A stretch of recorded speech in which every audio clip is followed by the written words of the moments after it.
Hello and welcome back to school ji. मैं हूं तोशीन, your maths teacher, जो आज आपके लिए लेकर आई है चैप्टर नंबर 4। क्या कहता है चैप्टर नंबर 4?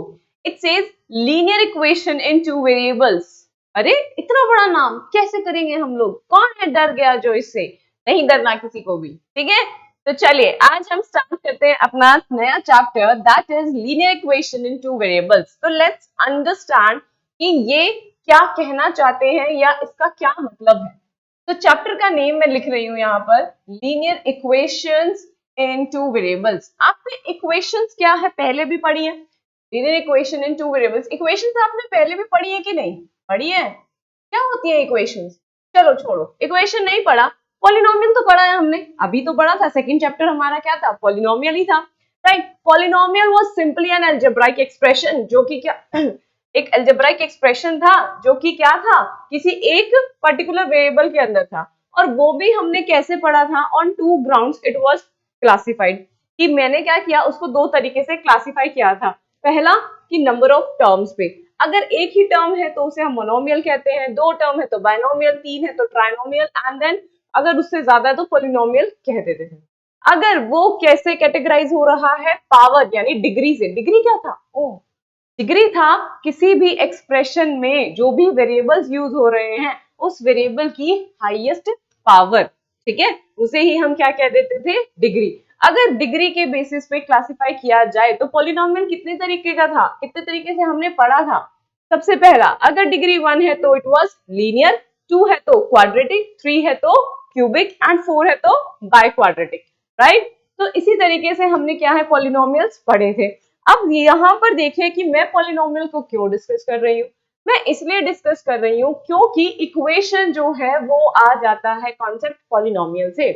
समझो इस बात को कि जब भी पॉलिनोमियल को इक्वेट कर दिया जाता है किसी कांस्टेंट क्वांटिटी से, या मैं कहूँ कोई भी ऐसा एक्सप्रेशन जिसमें इक्वालिटी इन्वॉल्व हो जाए, इक्वालिटी मतलब ये जो इक्वल टू का सिंबल है बेटा, अगर किसी भी एक्सप्रेशन में ये सिंबल इंक्लूड हो जाता है तो वही मेरे क्या बन जाती है? इक्वेशन। समझ आया? इक्वेशन बन जाती है। फॉर एग्जाम्पल अगर मैं आपको कहूं कि 2x plus 5 equals to 7, 2x plus 5 equals to 7, अगर मैंने इक्वल टू 7 छुपा लिया और मैं कहती हूँ 2x प्लस 5, क्या ये एक पॉलिनोमियल है? Yes, it is a polynomial, right. और पॉलिनोमियल वो कैसा है? लीनियर। क्यों? क्योंकि यहाँ पर वेरिएबल जो यूज हो रहा है उसकी डिग्री क्या है? 1 है। अब यहाँ मैंने क्या किया, पॉलिनोमियल को इक्वल टू लगा करके, इसके क्या किया, इसमें इक्वल टू लगा करके इसमें इक्वल टू रख दिया। कोई भी आप यहाँ पर 0 भी रख सकते हो, 7 भी रख सकते हो, 5 भी रख सकते हो, एनीथिंग ऑफ योर चॉइस, जब आपको खुद से बनाना है, ठीक है। आपने कोई भी एग्जाम्पल स्टेट करना है तो आप कुछ भी लगा सकते हो इसके ऊपर, इसको किसी तरीके से भी बना सकते हो। तो ये क्या बन गया? आपकी एक इक्वेशन। समझ आया? इक्वेशन तो समझ में आ गया, साथ ही साथ क्या लीनियर भी समझ में आया? यानी लीनियर इक्वेशन क्या होती है? लीनियर इक्वेशन एक ऐसी इक्वेशन है जिसकी डिग्री, या मैं कहूं जिसमें वेरिएबल्स यूज जो हो रहे हैं उनकी हाईएस्ट डिग्री या हाईएस्ट पावर कितना है? 1। फॉर एग्जाम्पल दिस जो मैंने बोर्ड पे लिखा हुआ है 2x plus 5 equals to 7, it is an example of linear equation. Clear है? समझ में आया? तो चलिए अब आगे बढ़ते हैं। यहाँ लिखा है इन टू वेरिएबल्स। वेरिएबल्स क्या होते हैं बेटा? याद करो, अभी बार बार बोल भी रही हूं मैं, वेरिएबल वेरिएबल। वेरिएबल होती है ऐसी क्वांटिटीज जिनकी वैल्यूज क्या है? चेंज होती रहती है, जिनकी वैल्यूज चेंज होती रहती है। आपने बहुत सारे फॉर्मूलाज पढ़े हैं ना, कि स्क्वायर ऑफ या मैं कहूँ एरिया ऑफ स्क्वायर क्या होता है, पेरीमीटर ऑफ स्क्वायर क्या होता है। तो वहां पर हम जो एक्सप्रेशंस पढ़ते हैं बेटा, और जो उनके अंदर यूज हो रहे होते हैं, क्या यूज हो रहे होते हैं? वेरिएबल्स, है ना। कि इनकी जगह पर कुछ भी आप पुट करो और आपको आंसर मिल जाएगा। फॉर एग्जाम्पल सिंपलेस्ट क्या है? एरिया ऑफ रेक्टेंगल की अगर मैं बात करती हूँ तो मुझे कहा जाता है L into B. Area of rectangle is L into B, यानी L और B यहाँ पर क्या है राजे? L और B यहाँ पर है वेरिएबल्स, कि इन दोनों क्वांटिटीज की वैल्यूज जो है वो चेंज होती रहेंगी, और सिमिलरली मेरी क्या है? एरिया ऑफ रेक्टेंगल की वैल्यू चेंज हो जाएगी। सिंपल। तो यहाँ पर भी आ जाते हैं। तो वेरिएबल्स क्या हुए? ऐसी क्वांटिटीज जिनकी वैल्यूज क्या है? Keep on changing. क्लियर है? समझ में आया? ये मैंने बहुत अच्छे से शायद पहली वाली वीडियोस में एक्सप्लेन भी किया हुआ है, आप जाके वहां पर भी देख सकते हो। तो यहाँ पर मुझे लगता है कि सभी को क्लियर ये तो हो गया है कि नाम क्या है। Linear equation in two variables का मतलब क्या है? मतलब क्या, ऐसी इक्वेशन जिसको क्या किया जाए, लीनियर इक्वेशन बनाया जाए और टू वेरिएबल्स में। अब दिखेगी कैसे, मतलब how it will look like. For example, मैंने कहा ये आपको एक एग्जाम्पल दिया था 2x plus 5 is equal to 7। अगर मैं यहाँ पर एक और वेरिएबल इंक्लूड कर दूं, जैसे कि यहाँ कर दिया मैंने y, 2x plus 5y is equal to 7, तो ये क्या बन गया? This is an example of linear equation in two variables.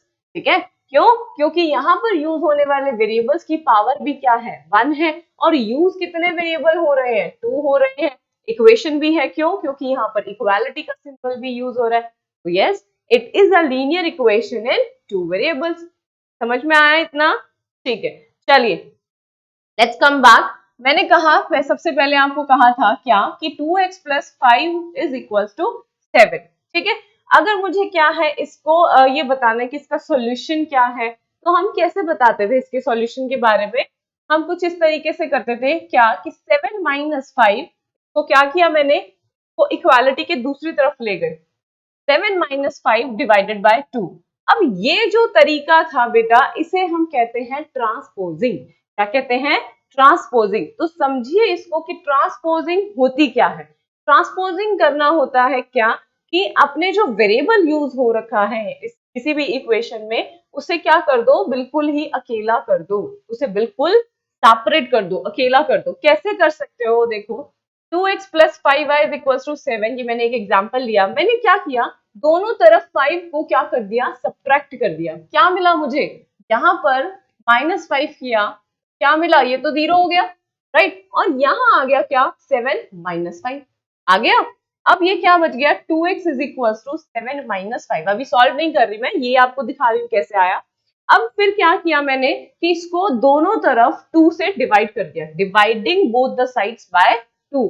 यहाँ भी 2 से डिवाइड किया, यहाँ भी 2 से डिवाइड किया, तो ये क्या बच गया, यहाँ पर तो x बच गया, x equals to 7 minus 5 by 2। And further if I will solve it, तो मुझे क्या मिलेगा, यहाँ पर 1 मिलेगा। ठीक है, अब मुझे एक बात बताओ, क्या ये एक्सप्रेशन यही नहीं है? यही है ना, यही एक्सप्रेशन है। तो इसका मतलब क्या हुआ, ट्रांसपोजिंग एक ऐसा प्रोसेस है जिसमें क्या होता है, नंबर्स जब इक्वालिटी के दूसरी तरफ जाते हैं तो वो अपना साइन चेंज कर लेते हैं। ठीक है, वो साइन कैसे चेंज करते हैं कि जो आपका प्लस का क्वांटिटी है वो इक्वालिटी के दूसरी तरफ जाके माइनस हो जाता है, और सिमिलरली वाइस वर्सा, अगर माइनस है इक्वालिटी की दूसरी तरफ जाके वो क्या कर लेता है, प्लस बना लेता है अपने आप को। सिमिलरली अगर मल्टीप्लिकेशन है तो वो इक्वालिटी के दूसरी तरफ जाके डिवीजन में कन्वर्ट हो जाता है, एंड वाइस वर्सा, कि अगर डिवीजन है तो वो कैस में कन्वर्ट हो जाता है, मल्टीप्लिकेशन में कन्वर्ट हो जाता है। So this process of changing sides when equality is involved is known as transposing. इतना समझ में आया? And this is very important concept बेटा, आप इसको समझो, याद रखना है, और इसे हम क्योंकि बार बार यूज करने वाले हैं। I will be using this term again and again कि लेट्स ट्रांसपोज दिस, चलो इसको ट्रांसपोज कर देते हैं। तो ये समझना बहुत जरूरी है कि ट्रांसपोजिंग होता क्या है। ठीक है, तो ट्रांसपोजिंग समझ में आया सभी को? क्या सिंपल है कि कोई भी नंबर को जब हम क्या है इक्वालिटी की दूसरी तरफ लेके जा रहे हैं, तो उसका क्या है, सिर्फ साइन चेंज होना ही क्या हो जाता है, ट्रांसपोजिंग हो जाता है। और साइन का जो कन्वर्जन है, जो चेंजिंग है, वो कैसे होगा कि प्लस हो जाएगा माइनस में, माइनस हो जाएगा प्लस में, मल्टीप्लिकेशन चेंज होगा डिवीजन में, डिवीजन चेंज होगा मल्टीप्लिकेशन। क्लियर है इतना? चलिए अब बात करते हैं किसकी, स्टैंडर्ड इक्वेशन की। कि कोई भी अगर इक्वेशन होगी जो कि कैसी होगी, लीनियर इक्वेशन होगी, प्लस कंसिस्ट करेगी किसको, टू वेरिएबल्स को, तो वो कैसी दिखेगी? तो उसे हम एक स्टैंडर्ड कह देते हैं, क्या कि स्टैंडर्ड इक्वेशन, या मैं कहूँ standard equation in two variable, standard equation in two variables कैसे दिखेगी राजे? हमने ऐसा सिमिलर कुछ किया भी हुआ है, क्या किया हुआ है, पॉलिनोमियल के केस में किया हुआ है। तो यहाँ पर वो दिखेगी कुछ इस तरीके से, ax plus B Y plus C equals to 0। समझ में आया कि ax plus B Y plus में c equals to 0, where a, b, c are constants. ये कैसे हैं बेटा? कांस्टेंट वैल्यूज हैं and x and y are variables. x and y are variables. समझ में आया? x एंड y क्या है? मेरे वेरिएबल्स हैं कि ये तो क्या है, हमेशा इनकी वैल्यूज चेंज होती रहेंगी, बट a b c क्या है? मेरे कॉन्स्टेंट्स है। a b c कॉन्स्टेंट्स है, इसका मतलब क्या हो गया कि yes, at one point of the time their values will be fixed. The values will be fixed, कि उनकी वैल्यू क्या है? फिक्स्ड रहेंगी। समझ में आया? ठीक है। अब देखो यहाँ पर क्या कर सकते हैं हम, ए बी सी की प्लेस पर कोई भी वैल्यू पुट करो तो आपको क्या मिलेगा? एक स्टैंडर्ड, आपको एक स्टैंडर्ड इक्वेशन पता है तो आप उसके अंदर क्या करो, एबीसी की वैल्यूज अगर रखोगे तो आपको क्या मिलेगा बेटा? You will get the linear equation in two variables, क्योंकि वेरिएबल थोड़ी हम कुछ कर रहे हैं, वेरिएबल्स के साथ तो कोई छेड़छाड़ नहीं कर रहे, है ना? तो हमें क्या मिलेगा? एक स्टैंडर्ड हमें एक लीनियर इक्वेशन मिलेगा टू वेरिएबल्स में। ठीक है, इतना समझ में आया कि लीनियर इक्वेशन क्या होता है, standard equation in two variables क्या होता है। ठीक है, तो इसको आपने याद रखना है कि स्टैंडर्ड इक्वेशन की जब भी बात होगी in two variables, it will always be of the form ax plus by plus c equals to 0। Clear है इतना? आगे चलिए अब देखिए आगे आपके पास क्या आता है। आपके पास क्वेश्चन किस तरीके से फ्रेम किए जा सकते हैं? क्वेश्चन इस तरीके से फ्रेम किए जाएंगे कि आपको क्या है, एक सिचुएशन दे दी, राइट? एक situation they the and you will be asked, आपसे पूछा जाएगा क्या कि रिप्रेजेंट दिस इंफॉर्मेशन इन, या मैं कहूँ रिप्रेजेंट दिस इंफॉर्मेशन अलजेब्राइकली। अलजेब्राइकली का मतलब क्या हुआ कि इसको, इस जो भी सिचुएशन आपको दी गई है, इसे रिप्रेजेंट कीजिए in the form of x and y, है ना? In the form of variables and constant. ठीक है, चलो एक एग्जाम्पल ले लेते हैं। एग्जाम्पल के तौर पर मैं कहती हूँ कि ना आप और मैं, यानी कि student and teacher, they together, one student and one teacher, जो उनका एज है, उनका सम है, फॉर एग्जाम्पल मान लेते हैं कि 30 है, right? Student and the teacher, किसी भी एक पर्टिकुलर क्लास का एग्जाम्पल ले लेते हैं। मान लो कि हमने क्लास 1 के एक स्टूडेंट का एग्जाम्पल ले लिया। क्लास 1 का एक स्टूडेंट है और उनकी जो क्लास टीचर है, दोनों की एजेस का अगर सम किया जाए तो मुझे 30 मिलता है। तो क्या मिलता है? 30। तो इस इक्वेशन को आप कैसे रिप्रेजेंट कर सकते हो? Using the constants and the variables, या मैं कहूँ यूजिंग टू वेरिएबल्स। हमने क्या किया, लेट कर लेते हैं, लेट द एज। क्या मुझे लिखने की जरूरत है क्वेश्चन? दैट इज क्लियर ना? तो यहाँ मैं एक एग्जाम्पल के तौर पर इसे लिख रही हूँ, let the age of teacher, let the age of teacher क्या हो गया बेटा? x मान लेते हैं हम कि x ईयर्स है, right? And the age of student, age of student क्या मान लिया हमने? y ईयर्स मान लिया, राइट? तो अकॉर्डिंग टू द क्वेश्चन, मैंने जो आपको अभी सिचुएशन बताई, क्या कि एज किसी एक पर्टिकुलर क्लास, जो कि क्लास 1 का मैंने एग्जांपल लिया था, कि उसके अंदर क्लास में जो क्लास टीचर है और किसी एक बच्चे, उनकी दोनों की एज को अगर ऐड किया जाए तो मुझे 30 मिलता है। तो according to the question I get x plus y is equal to 30, यानी x भी ईयर्स में था, y भी ईयर्स में था, दोनों को ऐड किया तो मुझे क्या मिल गया? 30। अब मुझे बताओ, क्या ये एक linear equation in two variable बन गया? बन गया ना? कैसे बन गया? आप क्या करो, 30 को ट्रांसपोज करके लेफ्ट हैंड साइड पर ले आओ, तो ये क्या बन जाएगा? -30 इक्वल्स टू 0। क्या ये इस स्टैंडर्ड इक्वेशन की फॉर्म का है? Yes it is. क्यों? क्योंकि अगर इस इक्वेशन में मैंने क्या किया, a और b को क्या पुट कर दिया? 1 पुट कर दिया और c को -30 पुट कर दिया, क्या मुझे यही इक्वेशन मिलेगी? मिलेगी ना? तो दैट मीन्स यहां से एक और कंक्लूजन निकलता है क्या, कि ये स्टैंडर्ड इक्वेशन क्या है, आपकी लीनियर होगी, लीनियर इक्वेशन होगी, इन टू वेरिएबल्स होगी। कब होगी? जहां पर आपके पास क्या हो, a और b क्या है? नॉन जीरो हो। a and b are non zero. ये भी आपने पॉइंट याद रखना है। देखिए अभी हमने यहाँ से एक एग्जाम्पल क्या किया था, कंक्लूड किया था, और वहां से मैंने ये देखा कि गिवन सिचुएशन से जब मैंने क्या किया, एक इंफॉर्मेशन से जब मैंने क्वेश्चंस को उसके फॉर्म में लिखा, इक्वेशन की फॉर्म में लिखा सिचुएशन को, तो मैंने देखा कि वो सिचुएशन जो इक्वेशन में कन्वर्ट हो गई थी, वो इक्वेशन बन क्या गई? टू वेरिएबल्स की लीनियर इक्वेशन बन गई। कब बनी? जहां पर y और x के कोएफिशिएंट्स कैसे हो? नॉन जीरो हो। अगर कोई एक भी जीरो हो गया, फॉर अ चांस, अगर मैंने कहा कि वो x का कोएफिशिएंट क्या है? 0 है, तो it will become y minus 30 equals to 0, जो कि क्या होगी, linear equation in one variable. चलिए अगर y को हमने 0 कर दिया तो भी वो क्या बन जाएगी, linear equation in one variable. वो तो हमें नहीं चाहिए, right. So keep in your mind कि linear equation in two variables जो है वो होती किस तरह से है, ax plus B Y plus C equals to 0, जहां पर a b c क्या है, कांस्टेंट है, साथ ही साथ a और b कैसे है, नॉन जीरो कांस्टेंट। सी जीरो हो सकता है, सी के पास कोई कंडीशन नहीं है कि वो जीरो हो या नहीं हो, but a and b must be non zero for it to be equation in two variable. इसे इक्वेशन इन टू वेरिएबल बनने के लिए ए और बी का नॉन जीरो होना बहुत जरूरी है। समझ में आया इतना, ठीक है। तो चलिए अब कुछ और एग्जांपल्स मैं आपको बताती हूँ जहां पर क्या है, हम इक्वेशन बनाएंगे out of a given situation, right.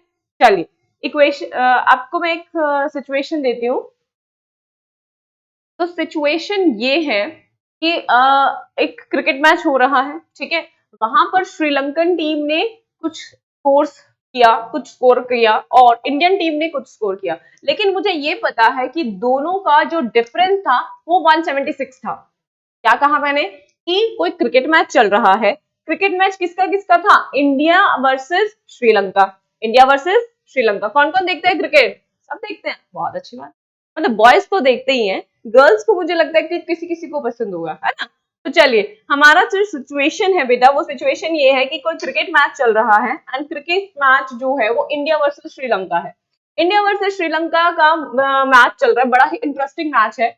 मुझे ये पता है कि दोनों ने कुछ कुछ स्कोर करा है, बट मुझे ये नहीं पता कि कितना स्कोर किया है। बस इतना पता है कि दोनों का जो डिफरेंस है वो 176 है। अब हम तो हैं इंडिया वाले, तो हम तो इंडिया को सपोर्ट करेंगे, ठीक है। हम कहते हैं कि नहीं, हमारी टीम ने सबसे ज्यादा स्कोर करा है, तो हम मानते हैं क्या कि जो इंडिया की टीम ने स्कोर किया है उसमें से अगर श्रीलंका की टीम का स्कोर माइनस कर दिया जाए तो मुझे 176 मिल जाएगा, है ना।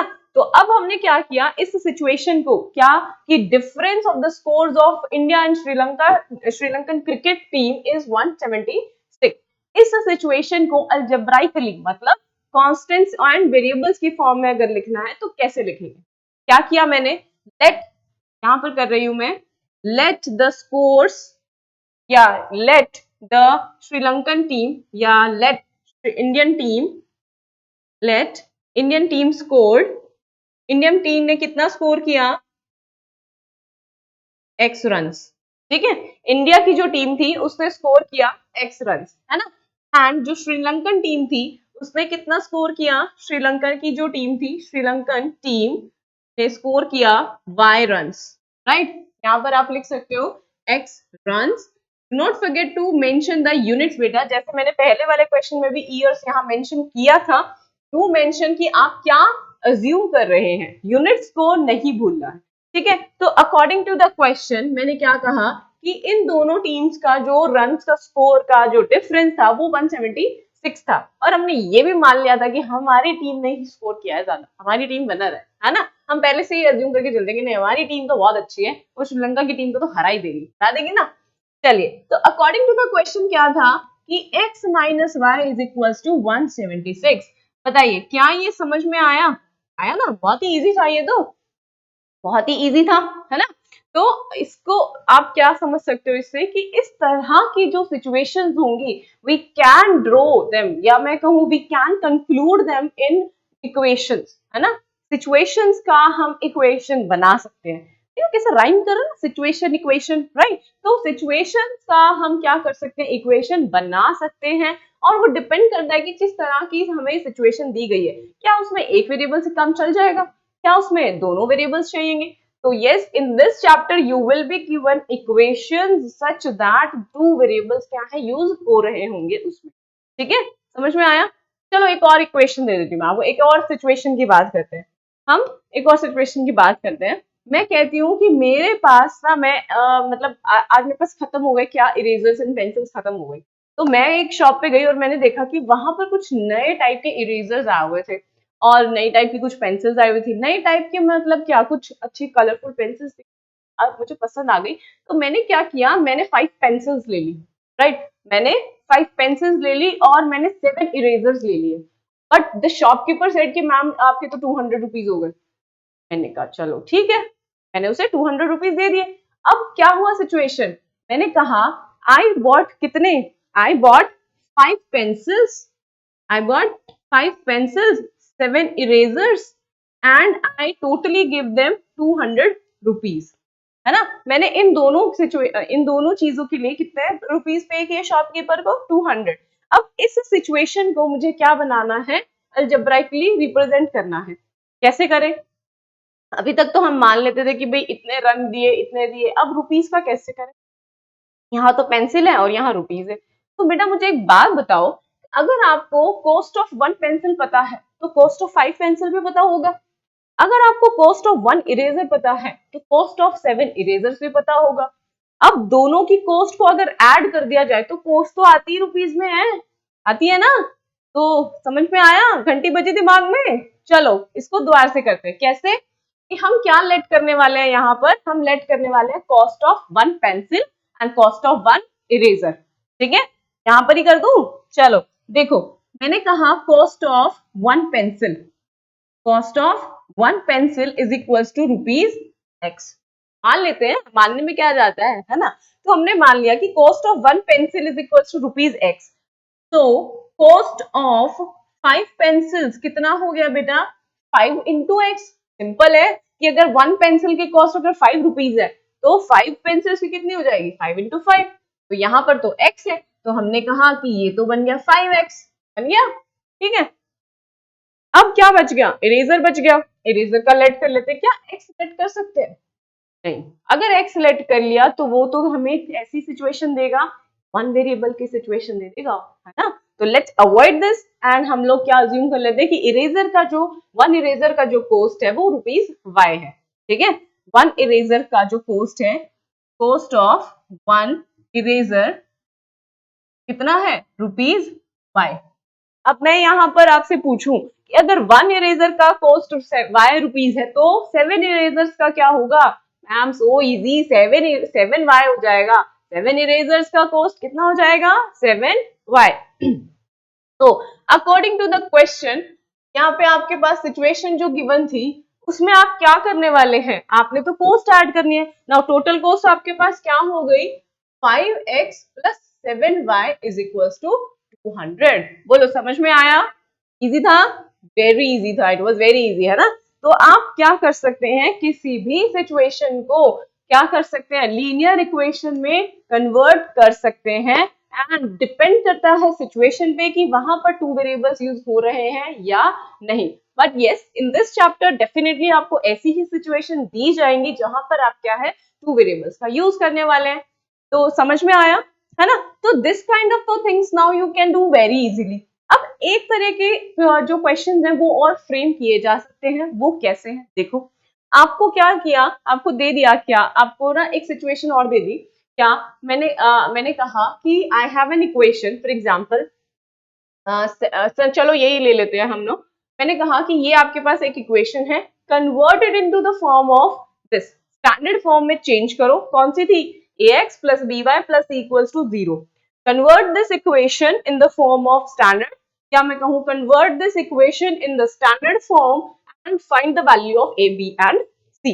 ठीक है, तो अब आप देखो कि यहाँ पर क्या क्या है। स्टैंडर्ड इक्वेशन में थोड़ा सा ध्यान देने की बात ये है कि यहाँ पर इक्वल टू 0 है, इक्वल टू 0 यानी कि राइट हैंड साइड में 0 है, लेफ्ट हैंड साइड में ही मेरे पास 3 टर्म्स हैं। वो कौन कौन सी है, x की टर्म है, y की टर्म है और एक कांस्टेंट टर्म है। ठीक है, समझ में आया। जो बेसिक था, जो मेजर था, वो ये है कि इक्वल टू मुझे 0 चाहिए राइट हैंड साइड में।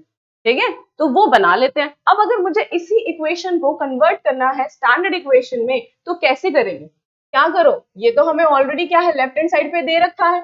200 को लेफ्ट हैंड साइड पे ले आओ, ले आए तो ये क्या बन गया, 200 यहाँ पे पॉजिटिव था। ट्रांसपोजिंग याद है ना, ट्रांसपोजिंग किया, इसको लेफ्ट हैंड साइड पे लेकर आए, ऑलरेडी प्लस का था, इधर आया माइनस का हुआ, तो ये बन गया 7x का 7y के साथ माइनस 200 और इक्वल टू 0। अब मुझे बताइए यहाँ पर a, b और c की वैल्यू क्या आप बता सकते हैं। सिंपली क्या कर लो, कंपेयर कर लो, कोफिशिएंट्स ही तो बताने हैं कि x के साथ क्या मल्टीप्लाई हो रहा है, a हो रहा था, तो a की वैल्यू यहाँ पर क्या मल्टीप्लाई हो रहा है, 5। तो यानी कि a की वैल्यू तो हो गई 5। यहाँ पर y के साथ मल्टीप्लाई हो रहा है 7, यहाँ पर हो रहा है b, तो दोनों को कंपेयर किया तो मुझे b की वैल्यू मिल गई 7। और यहाँ पर क्या हो रहा था, प्लस c हो रहा था, यानी एक कांस्टेंट ऐड हो रहा था, तो यहाँ पर क्या ऐड हो रहा है, -200 ही तो ऐड हो रहा है। तो that means by comparing it with the standard equation हमें a, b और c की वैल्यू मिल जाती है ना, वेरी इजी। तो इसी तरीके से आप कोई भी इक्वेशन को क्या कर सकते हो, कन्वर्ट कर सकते हो in the standard form and then you can compare the values of A, B and C. समझ में आ गया? ठीक है। अब क्वेश्चन एक और आ जाता है मेरे दिमाग में, क्या कि अगर मैंने आपको क्वेश्चन दिया 5x इक्वल्स टू -7, ये क्या दी, एक इक्वेशन दे दी, मैंने कहा कन्वर्ट दिस इक्वेशन, इस इक्वेशन को कन्वर्ट कीजिए किसमें, standard equation in two variables में। कैसे करेंगे, आप बोलेंगे कि मैम यहाँ तो दूसरा वेरिएबल ही नहीं है, how we can do it. तो देखिए ध्यान से, कुछ इस तरीके से कर सकते हैं, क्या कि 5x plus 0y plus 7 equals to 0। अब मुझे बताइए क्या ये बन गया है इक्वेशन, कैसा, टू वेरिएबल्स में, और वो भी कैसा, लीनियर। क्या अब इसे कंपेयर किया जा सकता है स्टैंडर्ड इक्वेशन से and we can find the value of A, B and C. कर सकते हैं ऐसा, बिल्कुल कर सकते हैं बेटा। देखो वेरी सिंपल, जो भी आपके पास क्या है, वेरिएबल मिसिंग है, उसके साथ में 0 मल्टीप्लाई कर दो, बिकॉज आप जानते हैं 0 को किसी भी क्वांटिटी के साथ मल्टीप्लाई किया जाए तो मुझे आंसर 0 मिलता है, एंड 0 अगर किसी क्वांटिटी में ऐड किया जाए तो कोई फर्क, कोई चेंज नहीं आता है। समझ में आया? ठीक है, तो वही मैंने अपना लॉ यूज किया यहाँ पर और इसको चेंज करके लिख दिया। Now, if I compare it with the standard equation, I get a is equals to 5, b is equals to 0 and c is equals to 7. Simple. समझ में आया? चलो इसी तरह का एक एग्जांपल और देती हूँ मैं आपको। मैंने कहा 3y is equal to 10. Convert this equation in the form of standard equation in two variables.